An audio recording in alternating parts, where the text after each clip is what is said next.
안녕하세요. 오늘도 저희 채널에 와주신 여러분 감사합니다. 오늘은 6월이 지나기 전에 꼭 전하고 싶은 이야기, 한국 전쟁의 숨겨진 영웅과 기적 같은 이야기, 흥남부두 철수 작전에 대해 얘기해 볼까 합니다. 왜 갑자기 전쟁 얘기냐 하실 수 있겠지만 우리가 지금 평화롭고 무탈 없는 일상을 보낼 수 있는 것이 이름 모를 숭고한 희생들이 있었기 때문이라는 것을 기억했으면 하는 호국보훈의 달 6월이기도 하고, 지금 어딘가에서는 실제 전쟁이 일어나고 있는데 하루 빨리 그곳에도 평화가 찾아오길 바라는 마음으로 이 영상을 만들게 됐습니다. 많은 분들이 잘 알고 계시는 사건이에요. 흥남부두 철수 작전. 영화 국제시장에서 당시 상황을 아주 잘 묘사했다고 생각하는데요. 자료를 보고 상상했던 광경이 눈앞에 그대로 펼쳐져서 굉장히 놀랐던 기억이 납니다. 이 작전은 한국 전쟁 때 1950년 12월 15일부터 24일까지 흥남항에서 군인과 민간인들이 함께 약 20만 명이 대피했던 작전입니다. 기록에는 군인 약 10만 5천 명, 민간인 약 9만 8천 명이 배를 타고 남한으로 이동한 대규모 작전이었다고 합니다. 크리스마스의 기적이라고도 불리는 흥남부두 철수 작전과 그 한가운데 있었던 영웅, 한국의 쉰들러라 불리는 현봉학 선생님의 이야기를 소개할까 합니다. 잘 아시다시피 6.25 전쟁은 1950년 6월 25일에 북한이 남침으로 시작된 전쟁인데요. 사흘 만에 서울이 인민군에 넘어가게 됩니다. 낙동강 전선까지 계속 밀리다 1950년 9월 15일에 맥아더 장군이 지휘한 인천 상륙작전을 계기로 9월 28일 서울 수복을 하면서 전세가 뒤집어집니다. 유엔군은 평양을 탈환하고 10월 말에는 압록강 인근까지 접근했는데요. 근데 같은 해 11월 말부터 중공군이 대규모로 한국 전쟁에 개입해 공세를 시작하면서 유엔군은 후퇴를 시작하게 되었고, 이때 함경도 장진호 일대에 고립된 유엔군을 구출하기 위한 작전이 진행됩니다. 한국 전쟁 중 가장 치열하고 극적인 전투 중 하나가 바로 이 장진호 전투였다고 합니다. 1950년 11월 27일부터 12월 13일까지 벌어졌던 이 전투는 중공군이 사방에서 밀려오면서 연합군이 험한 지형과 극한의 추위에 맞서 중공군을 뚫고 남쪽인 흥남으로 신속히 철수해야 하는 상황이었는데요. 이때 고립된 연합군을 무사히 구출해야 하는 작전을 펼치게 되는데, 민간인들도 역시 중공군이 막 몰려온다는 소식을 듣고 남쪽으로 피난을 가기 위해 모두들 흥남항으로 모이게 됩니다. 이 민간인들과 미군 연합군들을 다 합해 약 20만여 명이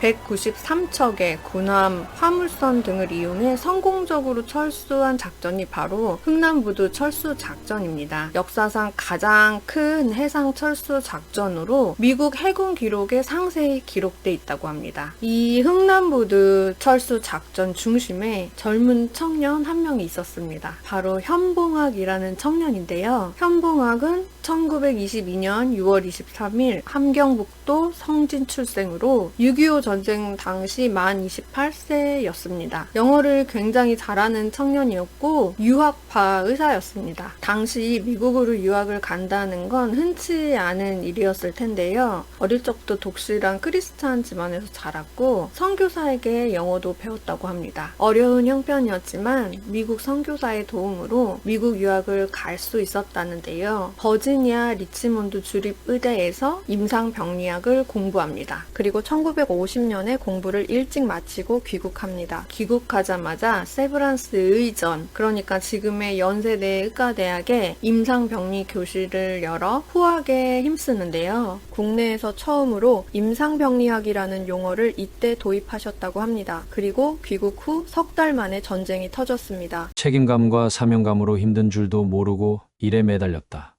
그해 3월 우리나라에서 처음으로 나는 임상병리학 강의를 시작했다. 혼자 하려니 힘이 들긴 했지만 긍지와 보람을 느끼며 정신없이 일에 매달렸다. 가르치는 일은 참으로 즐거웠다. 3년 후배가 조수로서 나를 도와주었고, 대여섯 명의 기사가 전부인 소규모 인원의 검사시였다. 그러다 전쟁이 나서 우리는 모두 흩어졌다.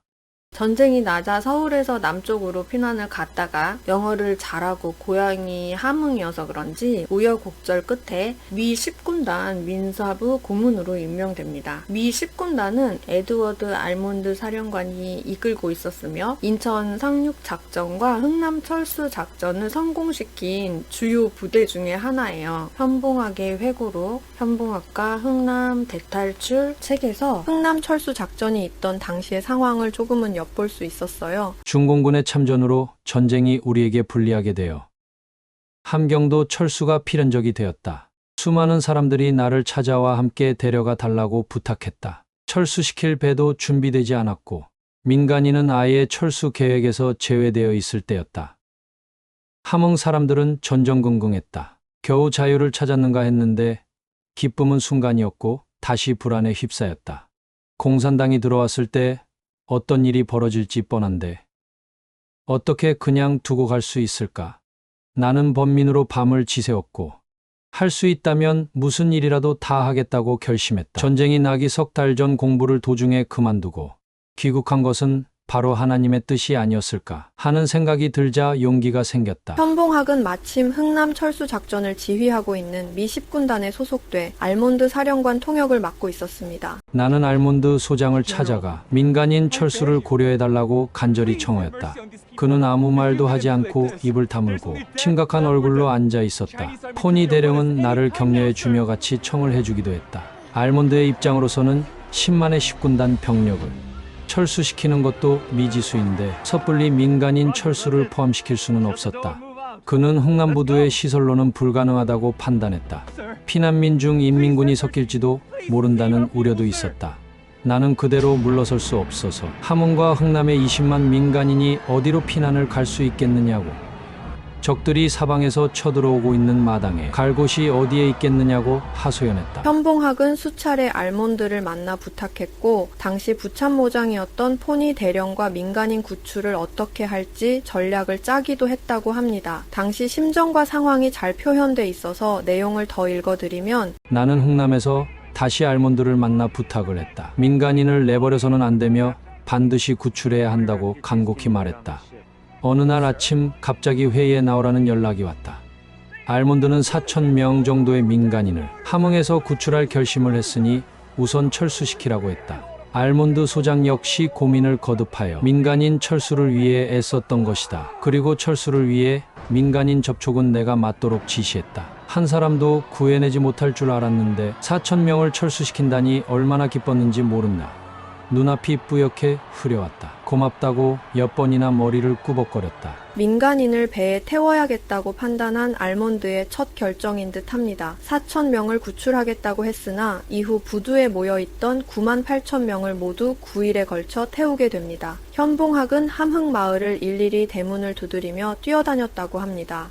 혹여라도 아직 대피하지 못한 사람들에게 배에 탈 수 있다는 소식을 전하기 위해서였는데요. 한 명이라도 더 구조하기 위한 그 생각뿐이었던 것 같습니다. 이처럼 현봉학은 미국 해병대의 고문으로 활동하면서 미 사령관을 설득해 민간인들을 대피시키는데 큰 역할을 합니다. 알몬드 장군과 포니 대령을 설득하고 또 설득했다고 합니다. 마침내 알몬드는 배에 싣고 있던 무기와 화물을 다 버리고 민간인을 배에 태우기로 결정합니다. 이때 약 9만 8천 명의 민간인을 태우고 탈출했는데요. 미군은 흥남항을 떠나면서 항구에 남은 무기와 건물을 폭파시키는데요. 멀리 배에 타고 떠나면서 바라본 그 항구의 풍경이 마치 크리스마스 전야제 같았다고 어느 미 병사가 밝히기도 했습니다. 모두 철수하고 떠나던 날이 크리스마스 이브인 12월 24일이었기 때문입니다. 미국 해군 함정은 마지막 배가 부두를 떠나자마자 함포 사격을 시작했다. 적군의 부두 접근과 남하를 막기 위한 부두 파괴와 봉쇄 작전이었다.